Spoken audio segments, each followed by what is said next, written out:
exposés volontairement à des choses qu'ils évitent et dont ils ont peur, et qu'ils savent qu'ils doivent surmonter afin d'atteindre leur objectif autodéfini.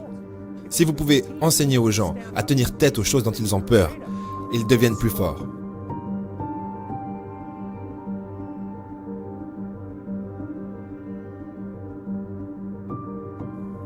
Et vous ne savez pas quelles sont les limites supérieures à cela, parce que vous pourriez vous demander, si pendant 10 ans, si vous n'aviez pas évité de faire ce que vous saviez que vous deviez faire, par votre propre définition, d'accord, au sein de la structure de valeur que vous avez créée, dans la mesure où vous avez fait ça, à quoi ressembleriez-vous? Eh bien, vous savez, il y a des gens remarquables qui viennent dans le monde de temps en temps. Et il y a des gens qui trouvent, au fil de longues périodes, de 10 ans, à quoi est-ce qu'ils pourraient ressembler s'ils étaient qui ils étaient. S'ils disaient, s'ils parlaient de leur être en le poussant vers l'avant.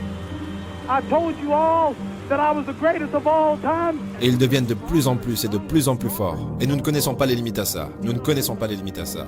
Et donc vous pourriez dire, eh bien, en partie peut-être la raison pour laquelle vous souffrez insupportablement peut être laissée à vos pieds. Parce que vous n'êtes pas tout ce que vous pourriez être. Et vous le savez. Et bien sûr, c'est une chose terrible à admettre. C'est une chose terrible à considérer.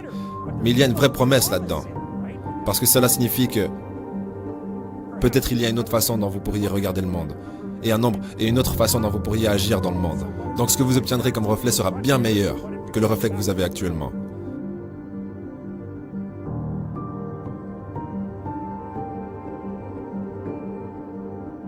Je demande souvent aux étudiants, combien d'heures par jour est-ce que vous gâchez? Ou combien d'heures par semaine vous gâchez? Et la réponse classique est quelque chose comme 4 à 6 heures par jour. Vous savez, étudier de façon inefficace, regarder des choses sur YouTube que non seulement vous ne voulez pas regarder, qui ne vous importent pas, qui vous font vous sentir mal à propos de les avoir regardés après que vous ayez fini. C'est sûrement 4 heures juste là. Maintenant, vous y pensez, eh bien c'est 25 heures par semaine, c'est 100 heures par mois, c'est 2 semaines et demie complètes de travail, c'est la moitié d'un an de semaines de travail par an.